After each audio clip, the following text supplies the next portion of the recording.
In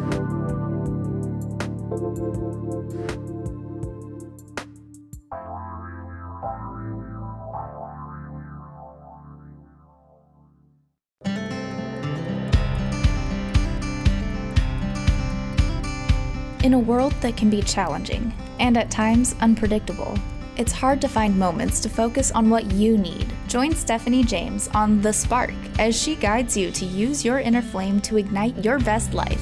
As a best-selling author, psychotherapist, transformational life coach, and international show host, Stephanie is dedicated to helping you create a life that takes you, your goals, and your passions to the next level, so you can live a life that is fully lit up and fully alive. She believes that your life is meant to be a beautiful expression of the things that light you up. That by living your dreams, you give permission to others to do the same. Are you ready to feel alive and inspired to fuel your dreams and put a fire behind your desires? Let's ignite a spark in one another that will illuminate the world. The Spark, with your host Stephanie James, starts now. Welcome to The Spark. I'm your host, Stephanie James. So thankful to have you with us here tonight on The Spark.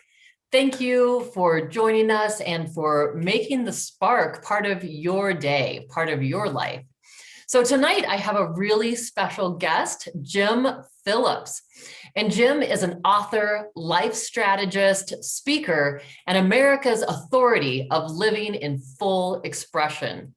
Thank you, Jim, for being with me. Oh, it's my pleasure. I'm excited about this.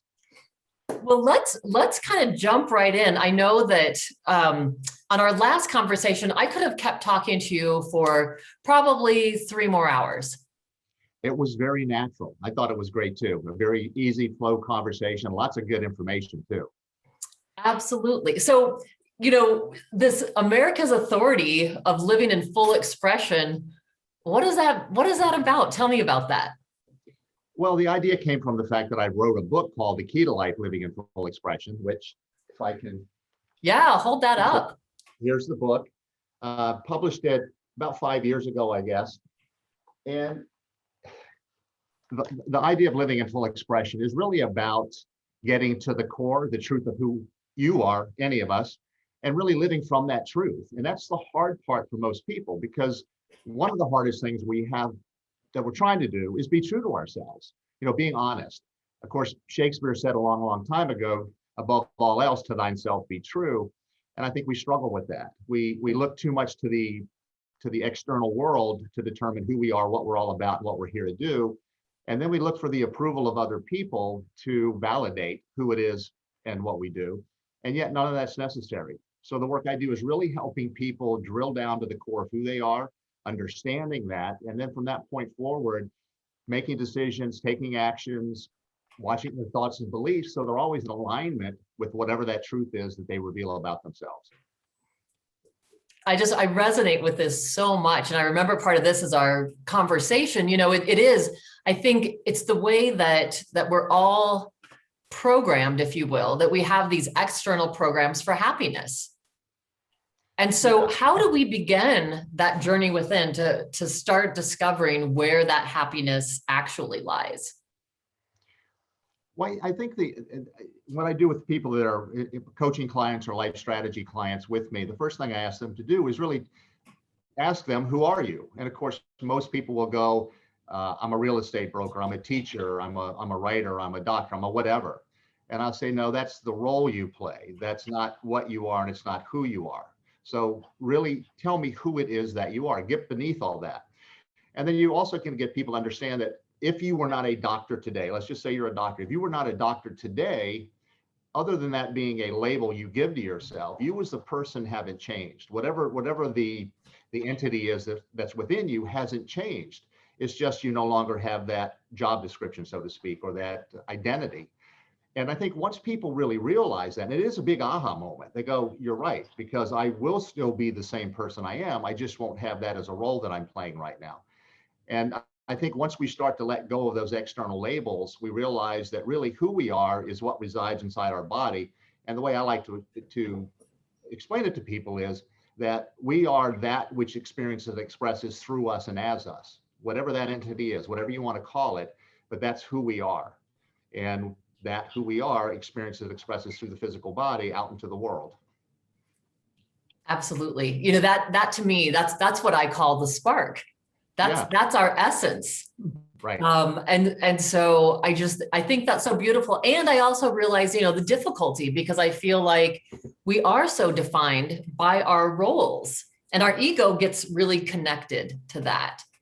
You know, like I am a therapist, or I am a radio show host. And so I know in my own work, it's how do I dismantle part of that ego that clings on to, I get a sense of who I am in the world if I'm this role or that role.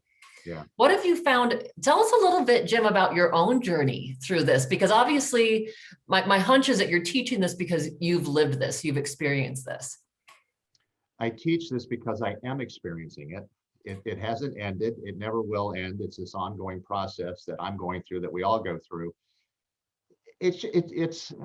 Well, I can share the experience I had when I was 13 years old. And I'll do that real quick, because that probably is what a lot of people would like to hear in terms of how I got involved in this sort of work and how I opened myself up to receive the information that I received. But I was in church. I was 13 years old. I was born and raised Christian. I was sitting in between my parents, and I remember looking up front, and the minister was standing up there giving a sermon. I looked around. There was people to the left of me that were getting ready to pass the offering basket. And I was just fidgeting. I was very uncomfortable.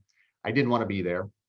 And, you know, as a 13-year-old kid, I'm thinking, okay, I'd probably rather be out playing baseball or basketball or doing something like that. Don't want to be in church. And then I just had this very uneasy feeling. It was something that I don't know that I could describe other than saying it was uneasy. Something seemed off to me, that there was just something off about this whole process of church and the minister and all of that. And I don't want anybody to take that as me being against organized religion, or I was born and raised Christian, against that. It wasn't about that. It was just my own feelings of uneasiness that something was off. And then all of a sudden, up here to my right-hand side of my head was this voice, and it said, "You're going to be doing this someday." And I remember jerking my head up, looking to find the source of the voice. There was nothing there, obviously. I looked at my parents, they didn't move. I looked to the minister, he's still talking to people over to the left and not past the offering basket yet. And I'm thinking, I'm going to be doing what? I said, there is no way I'm standing in front of a church. I'm not going to be a minister. I'm not going to do any of this. So I have no idea what you're talking about. Then, of course, your thoughts go to, okay, I'm crazy because nobody else heard this voice and I'm acting as if, you know, this thing is going on. And then it was a couple minutes later, the same voice, same place said, you're going to be doing it differently. And then my thoughts went to, okay, doing what differently? And I never told anybody that until my book was published. My parents knew nothing about that until my book was published. But ever since that happened, there was always something in me that was tied to that. I was always thinking, well, you know, if something happened, I say, well, is this part of whatever that is that I'm supposed to be doing, but I'm going to be doing it differently. But what I found was I was always being put in situations where people were looking for advice. They were looking for something to comfort them in a difficult situation they were in. And I would find that I could sit there and talk to them, and it would be very easy. And I would say things that honestly, the information was beyond what I thought I was capable of speaking about, but it would just come very easily. And so that just became part of a process. And I'm not going to say that I was channeling, that I was in a trance or anything like that. It was just wherever the information comes from, I was able to tap into it and have these conversations.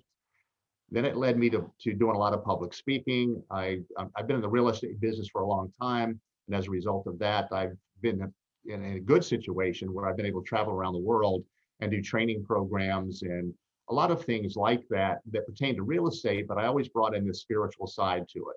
And it was not very overt initially, and then it became more and more overt. But then I found myself always writing notes down, and I would have different thoughts that would come to me, different messages that would come to me that I would write down. And then eventually it got to the point where there was so much on yellow pads around my house that I had to put it in book form. And that's really how the Key to Life came to be. So great. Such a great story. So, and I totally get it when you're talking about this thing of like, this information is coming through you, but it's not that you've read it in a book. It's not that, you know, anyone has necessarily taught it to you. I mean, I absolutely have the same experience really daily in my therapy office or with my transformational life coach clients. Exact same thing. It's like Stephanie James doesn't have that knowledge or wisdom or information, but somehow it's coming through. So and I get it, it's not channeling. What would you call it? Well, the whole conversation started around how can people disidentify with the labels and identify with their spark. It's accepting that what we're just talking about, that information coming through, whether it's coming through divine whatever, or if it's your higher self that's doing it, or if it's you, it's your spark that's actually doing that, because our spark has access to the information.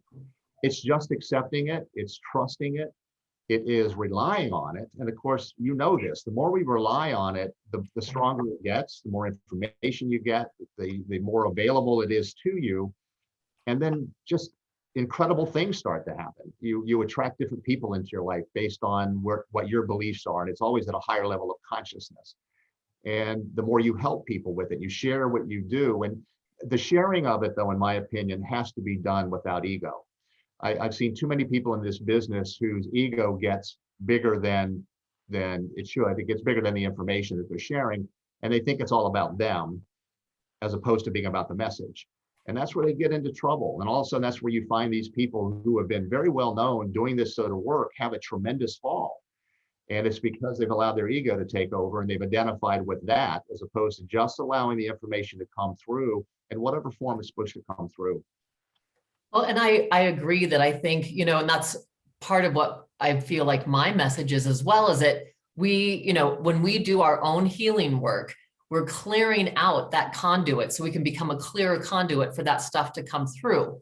And again, it's zero ego. It's literally about, I want to be an open channel. I want to be that conduit. So, every single person who's listening to this, it's like your healing matters. Right. That's a good slogan. Yeah. Especially in these times. Absolutely. Because then I think too, Jim, and you can speak to this, then we're also contributing to the collective. We're really, science now is able to measure energy and vibration. It's not some woo-woo concept. It really is measurable. And so we know we're contributing to raising the vibration of the planet as we do this work. Yeah. It's interesting to me because to me, that's the purpose of life, not the purpose of my life, but the purpose of life in general for all of humanity. It's to gain that understanding of who we are as the participant in this process of raising collective consciousness. And then whatever we do, however we do it, we are raising it. And, at times it's going to feel like it's kind of flat because maybe what we're experiencing isn't what we would consider to be a very positive or uplifting experience, but yet it is an experience that's helping us gain greater insight. And that greater insight is what lifts the consciousness as well. And it's becoming aware of all of this, aware of how this process works, aware of each of our individual parts in the process, and then understanding that we are the collective, and that it's been said, as we do to ourselves, we do to all. We're connected in that way. And although we seem to be disconnected, and that's the separation that we create just through the way we live our lives, but it's once we realize that we're in this together, and I mean literally in it together, not just using the rhetoric, because that rhetoric gets used too much right now. Everybody's having their different experience of being here on the planet at this time. But to me, the experience each person has is the perfect experience for them. Otherwise, they wouldn't be having the experience. Yeah. Absolutely agree with you. Well, and so what is a life strategist? I love that term, and I know life is an acronym. What does that stand for? Well, life, the word itself, stands for living in full expression. Ah. And so that's why the book is The Key to Life. So the key to life is living in full expression. So once you find your spark of your term, so once you find your spark, or once you realize you are the spark, and then you start to live as that spark and allow that spark to shine out in the world, then you're living in full expression. And, I think sometimes people feel that when you live in full expression, it just means go out into the world hell bent to do everything and anything. It's not about that. It's about doing everything you can, but it's about doing it in alignment with the truth of who you are. And it's always about looking for ways that you're going to benefit the collective. And, and again, as we benefit ourselves by doing things that are going to be beneficial, that are going to be uplifting, that are based on integrity, on love, on heart, compassion, all of that is going to benefit the collective. And I just think that we need to be very conscious of that. So we have to become aware of it. That, as I said, that's our participation in this whole process. I know you asked a question in there that I don't think I answered. I had just asked what life strategist meant.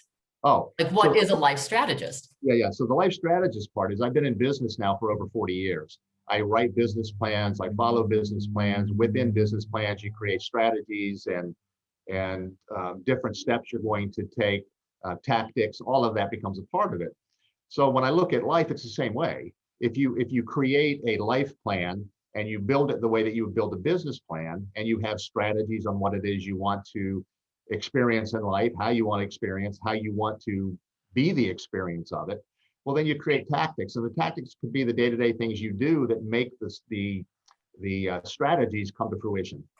And so it's just following that process. It's just looking at life a little bit differently than maybe a life coach might. And to me, it's a little bit deeper and just provides a little bit more or greater understanding, I guess, might be the better way to put it. Yeah.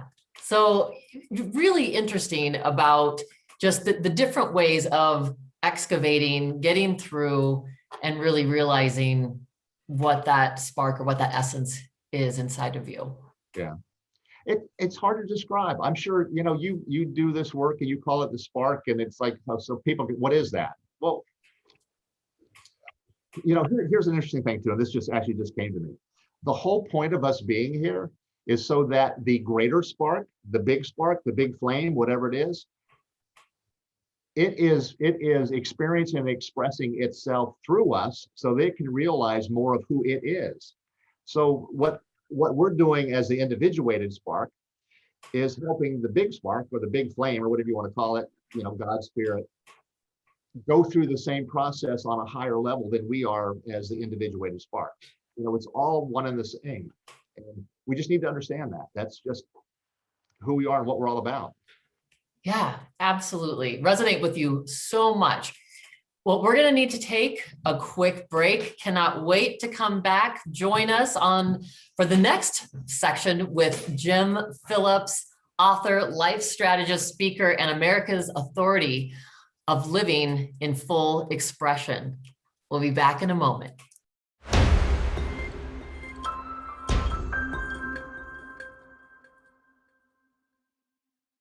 Welcome back to The Spark.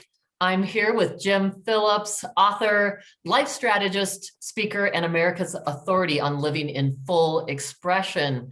So excited to have you back, Jim. And before we continue, I want to remind our listeners, if you want to find out other speaking events, the retreats, so much going on, tap into stephaniejames.world. And you can get the latest information and get a free visualization, Igniting the Spark Within. And that's what we're talking about today with Jim Phillips. So Jim, how do we start to do this? How do we start to get to this place? What are some tools or what are the keys that help us to live in full expression? The first thing is that it always sounds so simple when I say it, but yet to me, it is what it is. You have to decide you want to. You have to make a conscious decision that you want to realize and take full advantage of who you are. And that's getting inside yourself, tapping into your heart if you want to, tap into your soul. It doesn't matter what you call it. It's whatever you want to call the essence within you that you would be tapping into. It's about making a conscious decision. And then, we all know that when we're doing something, and we know when something is the truth because we feel it internally. Well, that's what we're talking about. And the more you pay attention to that, or let's say you're going to make a major decision, and we always say, well, I wish I had done that because my gut told me I should have done it, and then you didn't do it, and then things didn't turn out the way that you wanted it to. Or if we're going to make a decision and we say your gut says yes, make that decision, and you make the decision, we don't give ourselves credit for that internal guidance being the source of the guidance. We just assume that, okay, well, I made that decision and here's what happened. You've got to give yourself permission to tap into that. And then again, it's about trusting it. And the more that you utilize it, the more you trust it, the more you're going to gain from it, the stronger it's going to get, the easier it's going to be to tap into it. So for me, to go more specific to your question, Stephanie, is for me right now, when all I have to do is think about it, I just say, okay, I'm connected and I'm there. I don't have to go through any long process. People from the very beginning, maybe you go into a meditation, maybe you take 3 deep breaths, maybe you put your hand at your heart center and you get that connection there, and you put your intention there, and then you start paying attention as you're having thoughts or asking questions, whatever sensations you're having, and that's going to give you an idea of what it feels like when you're tapping into that inner source, that guidance, your spark. What I do now, and this has become really, really interesting for me, is I take early morning walks, and I've done it now for over 30 years. And it's when I'm very connected, because that's my intention. My intention is every time I go out in the morning to walk is to be connected. And I'll have very specific questions that I have that I just want answers to. And most of the questions are life changing, life meaning, life altering questions that I have had difficulty trying to figure out just through regular thought process or reading or whatever the case may be. So when I'm having these walks, and I call them being immersed in the silence of the dawn. And in fact, I had a quote that came to me one morning, and this is getting into what I do during these walks. I had a quote come to me one morning, and the quote was, from the silence arose the wisdom they sought. And I just thought that was a really cool statement. And that to me is another way to get into it. If I get quiet, then I know that the wisdom's gonna rise. It's gonna be coming up within me. So I go on these walks, I ask questions. And to give you an example, one time I was walking and I asked the question of, why are we here? You know, what is the purpose of life? And it came as a result of seeing something really devastating on television, where it might have been a civil war in Somalia or something where people were just being brutalized. And I had to turn it off because I can't physically and emotionally take that. The energy behind it, just everything about it is just more than I can bear. And it doesn't make sense to me. You know, I'm thinking, okay, so why are we here if this is how we're going to treat each other? Or if people because they're born in a certain country, why are they born in that country into those circumstances? And I've been born here in the United States. I've been given the advantages I've been given, and my life is what it is. Why are these other people being put in these really dire situations? So I asked the question, what is the purpose of life? Why are we here? And immediately the answer I got was, the purpose of life is the progressive realization of the truth. Now, for some people, that might seem like too general a term, but to me, it was the very specific answer that I needed, because it is all about getting to the truth. It's about understanding why people would be born into that country, why I was born into this country. My life is unfolding the way that it is. And the specific answer to that is because our lives are perfect for the lives we're intended to lead, or the lives our soul intended for us to lead. The circumstances we find ourselves in are perfect for all the circumstances of our lives to unfold. And to me, that's really the key to life, you know, living in full expression, but it's getting to that truth. And then understanding that everything we do is about getting more and more to the truth. Now, you can imagine that if my work is all about the truth, this last 4 or 5 years has been killing me. Yes. We won't get into that, but it's just been unbelievable. Very tough. Yeah. Yeah. And living outside Washington, D.C., you know, the energy's here. So it's been pretty remarkable. Well, and I want to talk to you about that more, but you know, I was thinking one of the things that you said that caught my attention, which now I'm spacing on, so I'm gonna have to have this edited out. You had just said something about, gosh, Jim, my head just went blank. The progressive realization of the truth. Yeah. Oh, so, okay. So one of the things that this really brought up for me was this thing of, if we really take that as our truth, that we, like, life is giving us exactly what our soul has called for us to experience, then what I love about that is that it gets rid of victim mentality. Exactly. You know, that somehow I'm a victim of my life circumstance. And in that too, instead of being the victim, it actually empowers us to say, okay, this is here, this is what's here now, this is my life, and I can do something about it. I don't have to lay down and be victim to Right. what's happening. Yeah. It's about looking at every situation and asking the question, what is the benefit to what's going on right now? And the other part of that is, and this gets into personal responsibility, because one of the issues we have right now is, I'm not going to say very few people, because I know there's greater number of people taking responsibility for their lives than those that are not, but it's those that are not that seem to have the loudest voice. And so we see that more often. But it's about recognizing that everything that I experience came as a result of a choice I made, or beliefs that I hold, or an action that I've taken. And so if something's happening to me, a question I'll ask myself is, what is it? What is it in me that this is so? Very simple. What is it in me that this is so? And then it makes me reflect on, well, what was I thinking leading up to this? What choices did I make? What actions have I taken? What is it I believe is possible or not? And then I can really kind of work through all this information and get a greater idea of whatever the benefit might be. And it's always a benefit, even though during the process it's really painful. And sometimes it's hard to gain the benefit while you're in the middle of the process, because it is so painful. But we all know that so many times we go through something difficult, and after we get through it, somebody will ask you about it. You'll say, well, it was really a blessing in disguise. And they are. And we just need to accept that. And if you can accept it going into it, and then accept it while you're in the midst of it, and really be looking at it, it doesn't mean it's not going to be painful. It doesn't mean it's not going to be difficult, but you will get through it much more quickly. And then once you're through it and you gain that benefit, you're not going to have that same experience again. Exactly. Well, and I have found in my own personal experience, if we don't resist what's going on in the moment, what we're also doing is it actually does, it decreases the intensity. Because if we're like adamantly, clinging and holding on and saying like, no, I don't want to be doing this. I think it's Michael Singer who wrote The Untethered Soul, who said, if we're in misery, it's because we are not accepting the current moment as it is. So if the current moment is anything other than what we want it to be, we can be in misery. So I think it's when we have that acceptance and say, okay, yep, this is what's here. It might be painful, but I can breathe into that. I can breathe through that. We notice it shifting and moving much more quickly. Yeah.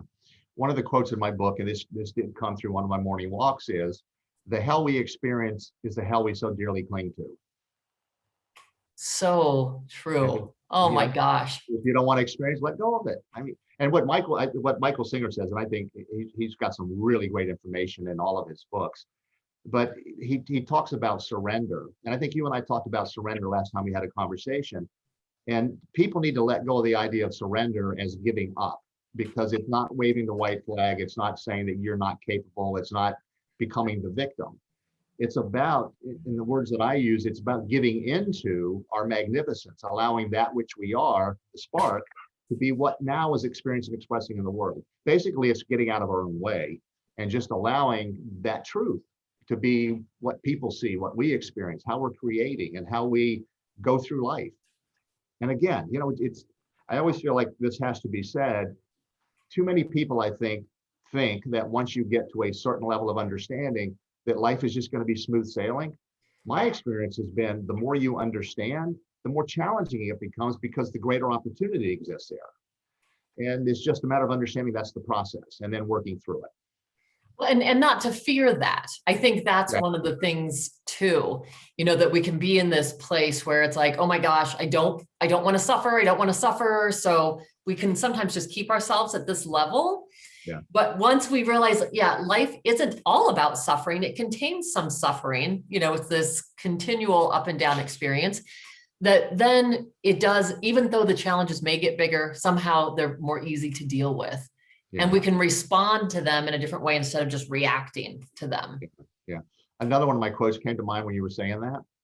And when we ask most people about their lives, or you ask them what it is you want most out of life, a lot of people say, I just want to be happy, or, I want my kids to be happy, or whatever the situation might be. And of course, we can make choices that allow happiness to be more of our experience. It's not about circumstances, it's about really how we want to experience it. So I was thinking about that one day, and what I realized is that our daily lives, people refer to it as your comfort zone, what you're used to, what you have recognized as being your daily existence. We become That becomes our comfort zone. Well, why is it that if we're in our comfort zone, we're so unhappy? It obviously is not our comfort zone. So I call that our discomfort zone. So the quote is, we've become too uncomfortable in our discomfort to allow ourselves to experience our magnificence. And we Ooh. have to recognize that we've got to get out of the discomfort zone into the world of potential, which is limitless in terms of who we are and what we're all about and what we can create and experience. Well, Jim, will you say that quote again? I love that quote.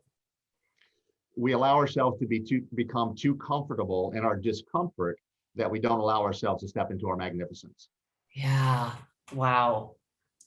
That is so true. Wow. I love that quote. And I think that that is so true, that so often, people are willing to stay small Mhm. because they think that, and even though, like you said, that's not comfortable, but there's a certain comfort in that I don't have to be in fear or step into the unknown, which my mind can perceive as threatening, or, we have these minds that thrive on predictability and routine. And so how interesting. I love that phrase, stepping out of the uncomfort zone to truly blossom in your life. Right. It's interesting that when we think of the unknown, the vast majority of people default to difficulty, challenge, something that they're going to be fearful of, when the unknown is just you don't know, and it's a neutral place. It can just as easily be the most magnificent experience of your life, just as it can be probably the most difficult. But if we go into that arena, jumping into our magnificence with the intention, with the understanding, and with the belief that we are jumping into our magnificence, even though it's uncertain, well, then the weight's going to shift, and we're more likely to have the greater experience than to have the fearful one, difficult one.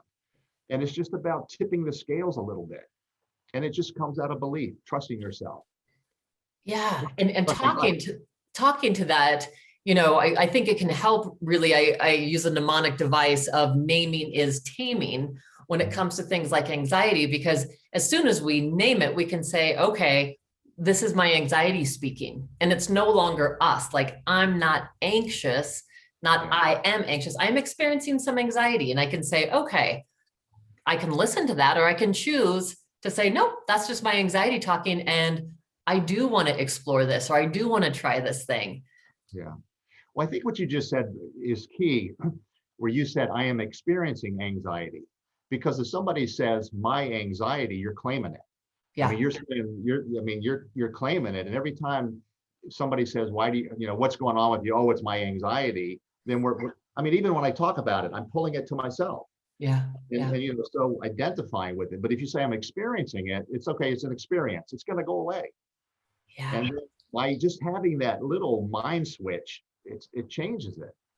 Well, again, it empowers us. We're not the victim of I am anxiety. We're like, oh yeah, I'm experiencing this temporary state, which all of our emotions are, just like our thoughts. I think of both of those of just like clouds going by in the landscape of our minds or our bodies, our experience. And so I think what's so wonderful is it's, you have this thing about the 3 truths that will set you free. And I want to talk about that, because to me, that's one of the things that helps set me free. When I really identify with, wow, whatever I'm experiencing right now, I want to be fully present to it, and knowing whether it's amazing or whether it's painful, it's temporary. Yeah. And it's okay to be here with it. I can breathe through it. And even if it's painful, I transcend it, like we've talked about, more quickly by just experiencing it. I don't have to fear it. It's not going to unearth me. Yeah. Yep.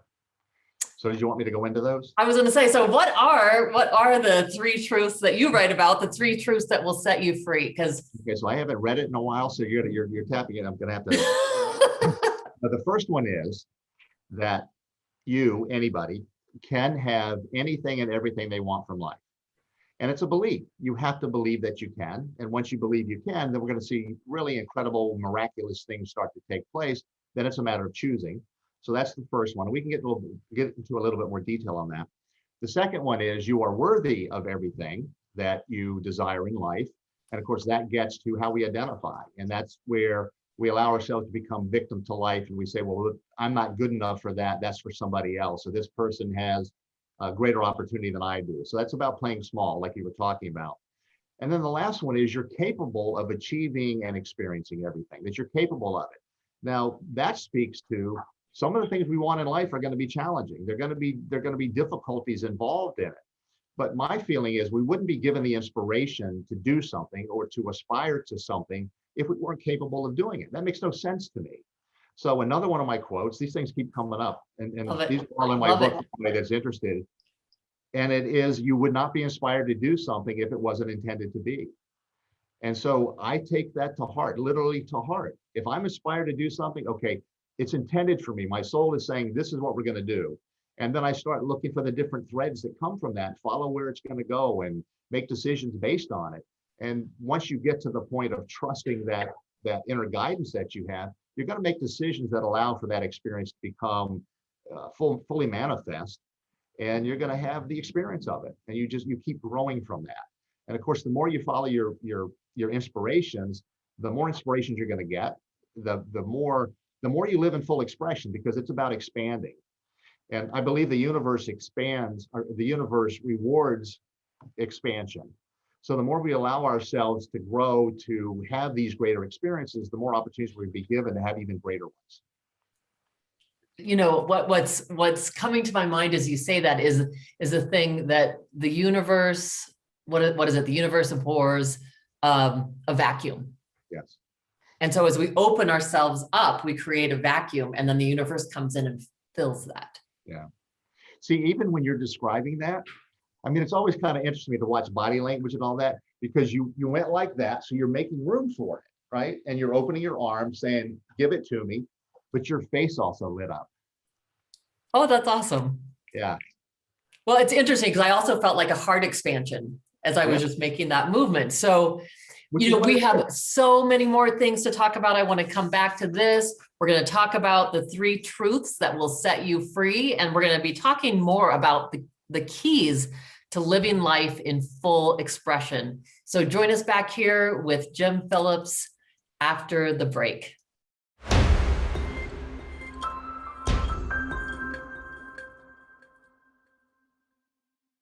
Welcome back to The Spark. So glad to have you here with us. Just so thankful for you listeners.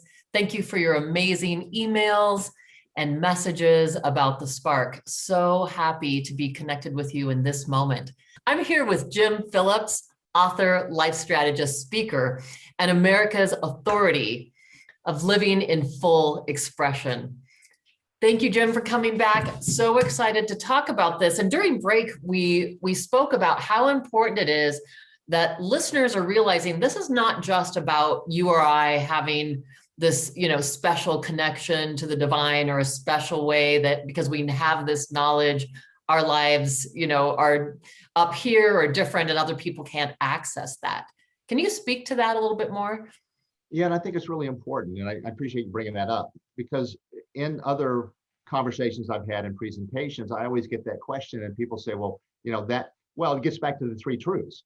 Somebody will say something, well, that's not me. I can't have that. Jim is special. He somehow has a connection to the divine. And the fact of the matter is, it's not that I have a connection to the divine. We all are the divine in full expression. And it's just a matter of opening ourselves to that. So if someone were to go out on the morning walks that I go on your own, obviously, but if you go on your own morning walks and you just ask questions and you get quiet and you pay attention, you're going to get responses to it. And, you know, the interesting thing too, most of the time I get my responses immediately, but other times it'll be 2 hours later, because something will happen and that'll be the answer. And I recognize it. I don't say, oh, that's just a coincidence that pertains to the question I asked. No, it's the answer to the question that I asked. And then I rely on it. I make decisions based on it going from there. But I just think it's important that everybody understands what we're talking about is not for a special group of people. It's for everybody. I mean, everybody on the planet. And we just need to avail ourselves of that I'm going to say it's the power of that power that we have to tap into that wisdom. Yeah, it's not exclusive to anyone. That's the word I was looking for. Yeah. Yeah. I am not a religious person. And I also, I really honor all the religions and for the pointers that they are to the truth. And, I love that expression, when Jesus was saying, you will go on to do even greater things than I. And I think that's so important because it's saying, we put people up on these pedestals or we put them as gurus. And the reality is we're all the same height. We all have this potential. Yeah, it's interesting you bring up that statement, because to me, that's one of the ones that either has been so misinterpreted or it has been intentionally blocked or not promoted, because it basically is saying that those things that I do, if I'm Jesus, those things that I do, you will do. And he also said, these things I do not do, they are done through me, which is what we're talking about. Yes. So we are one and the same. It's just, it's how it's framed. And, again, nothing against organized religion and all that, but a lot of it's done where the church takes the credit and wants to be the conduit, as opposed to each of us individually being the conduit that we are. Exactly. And I think there it is. That's the empowering moment right there, that we have a direct line, we have a direct connection, and we can enhance that the more we practice some of these things. And they are as simple as being quiet, right? As bringing bringing all these thoughts and all these things going on. It's not that, I always tell people, it's not that we have to be completely silent and have zero thoughts. It's pretty hard to get to that state. And our minds, I hold up this picture in my workshops of this, literally, it's this frolicking puppy. It's this golden lab who's running full throttle with its ears flapping and its tongue out. I'm like, this is our mind. We're a frolicking puppy. So it's not, to beat the puppy into submission. We teach the puppy how to sit and stay. Yeah. And that's what we do when we go on these walks. We suspend the chatter so that we can be open to whatever that divine message is. Yeah. And the interesting thing too, though, for me is, as I mentioned, sometimes the answer to the question will come later in the day. I can be engaged in a conversation with somebody and all of a sudden something passes my path that disrupts the conversation, but it's the answer to my question.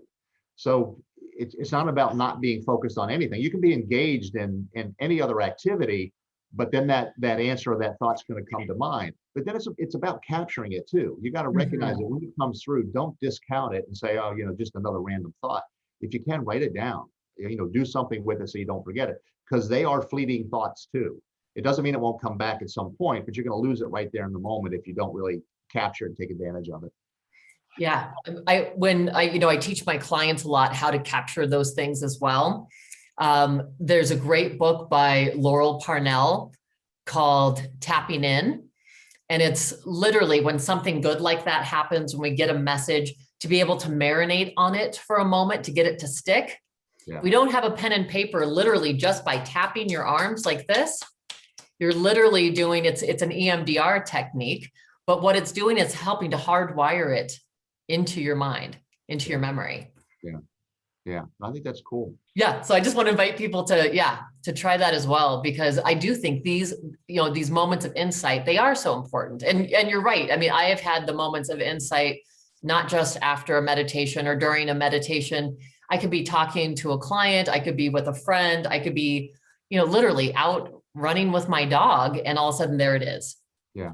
So the answers are really, they're always available to us. And one of the things I'm hearing you say, Jim, is the intention also matters.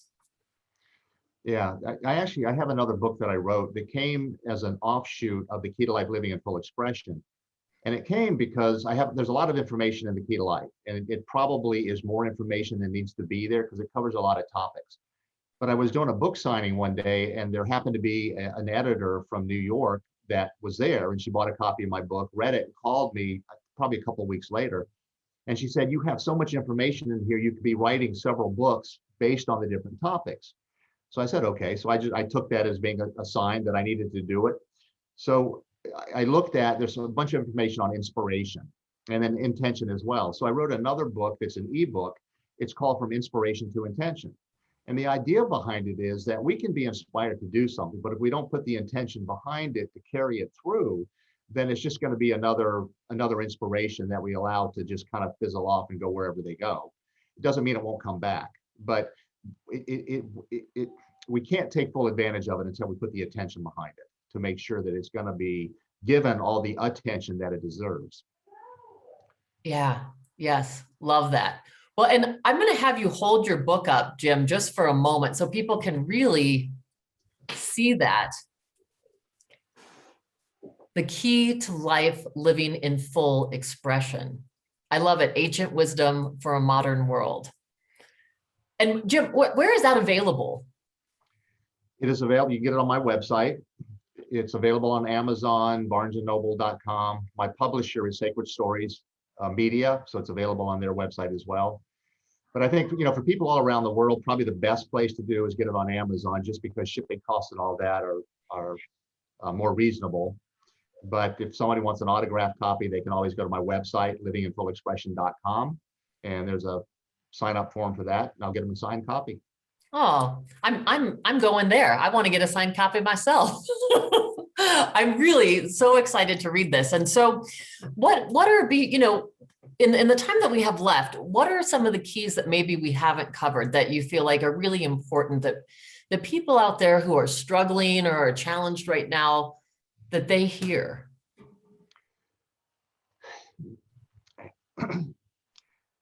When somebody is struggling, one of the things that we need to recognize, if we're working with somebody and helping them through a difficult time, we can't all of a sudden go from where they are to them being fully enlightened.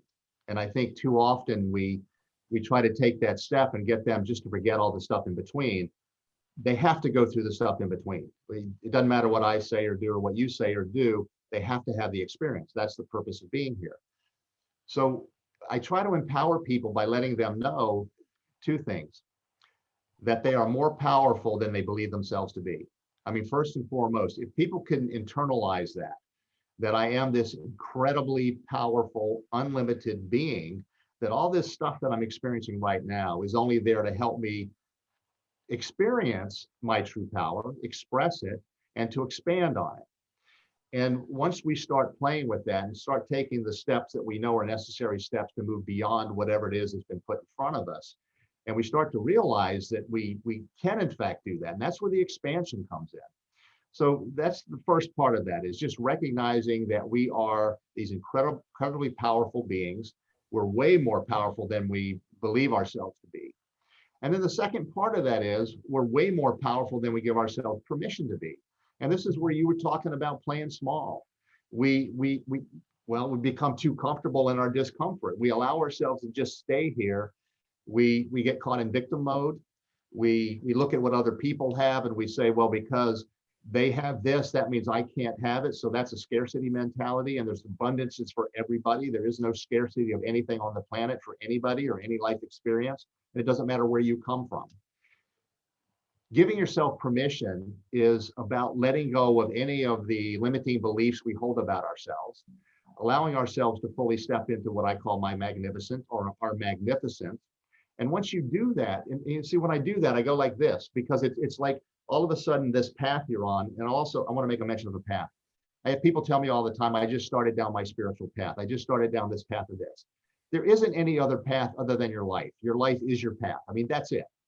You may go to the left. Okay, that's just a different experience you're moving towards. It's still your path.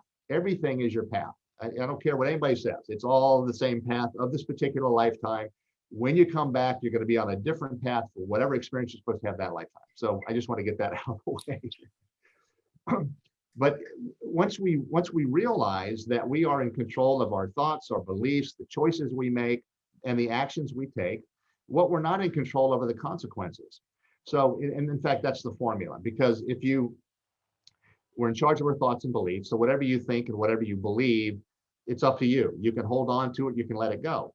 We talked about truth earlier. Anything can be true to the person who holds it as true, because then they're going to be making decisions based on it as the truth. And they're going to have the consequences of that. But it doesn't make it true. Just because somebody holds it as true doesn't make it true, or make it the truth, not make it true. It makes it true for them, but it doesn't make it the truth.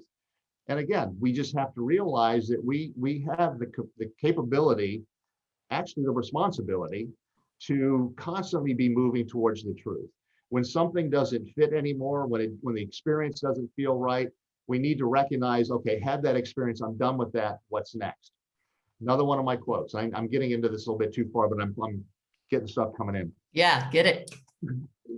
This to me, and I'm going to say it's a brilliant quote because it is, and I'm not saying it because it's one of my quotes, but it's one of my guiding quotes. And it is, today what I know to be true, tomorrow might not be.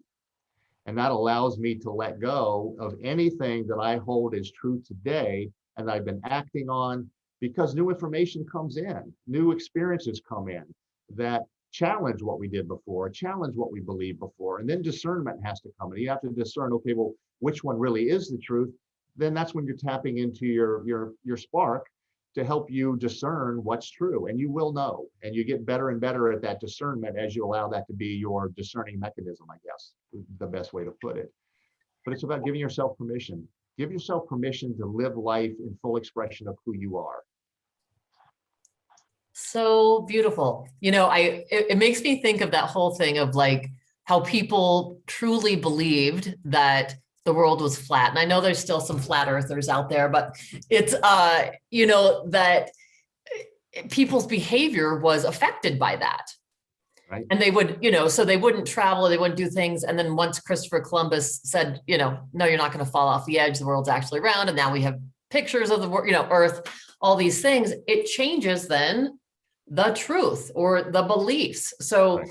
I just think it's, and based on the more information that we get. Right. Right. And so that's what I love about what you're saying, is that the more information we get, the better able we're to make decisions, to open up in our life. And so what we know, what we believe or believe to be true today, I love that. It can morph and change, and that's okay. So we don't have to cling so rigidly to it being the ultimate truth. Yeah. And here's the challenge we have today as a country, but I'm also going to say as humanity. And that is this whole idea of confirmation bias, that once we get on a certain track of what we believe, that we now tap into that as being our main flow of information. So all we're doing is confirming what we already hold is true, whether or not it's true. And we can see it all over the planet right now with all these crazy things that are going on, and that just becomes the person's source of information. The way to discernment is looking at all sides. You can have your belief and you can hold on to it as strongly as you want, but at least be open to listening to other opinions, other points of view, look at other experiences, and really see what feels right. And I use the word feels right intentionally, because it will come up as a feeling inside. You will know what's true and what's not true. And there'll all of a sudden be these aha moments you have, and you go, wow, I can't believe I believe that.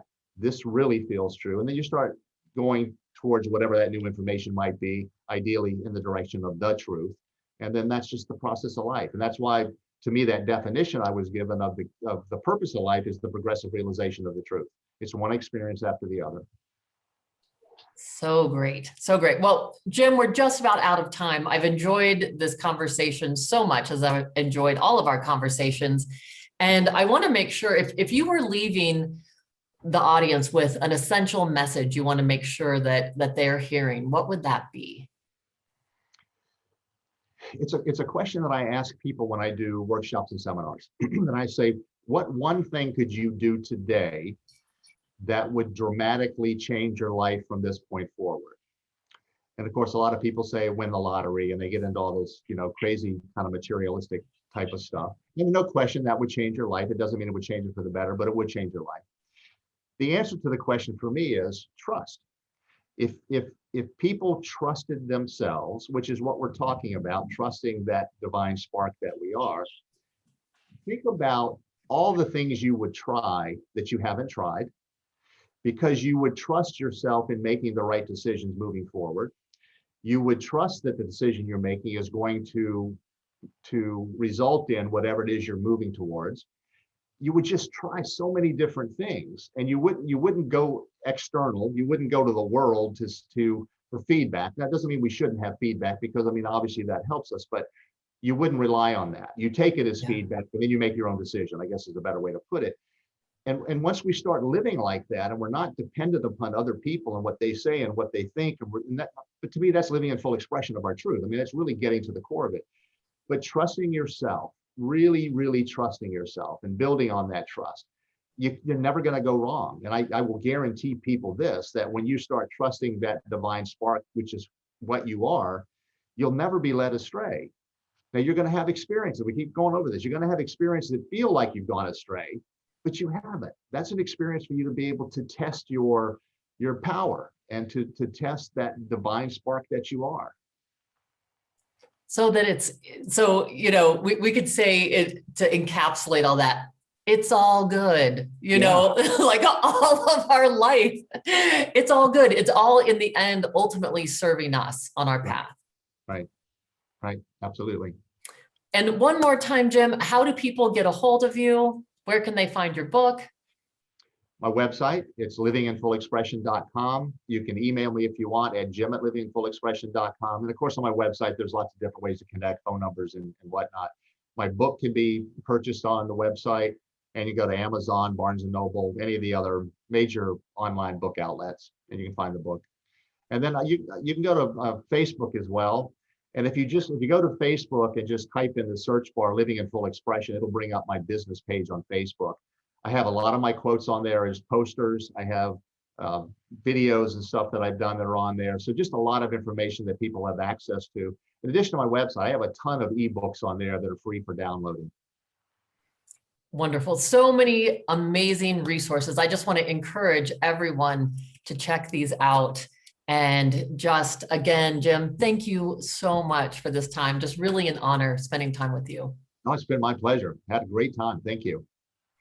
And thank all of you listeners. Join us next week for The Spark, igniting your best life. Thanks for tuning in to The Spark with Stephanie James. Remember that you already have what you need to live a life that is fully lit and fully alive. You're already holding the flame. Now it's time to ignite your best life. Learn more at stephaniejames.world. That's stephaniejames.world. And tune in next week at 6 p.m. Pacific, 9 p.m. Eastern, only on transformationtalkradio.com. Shine on!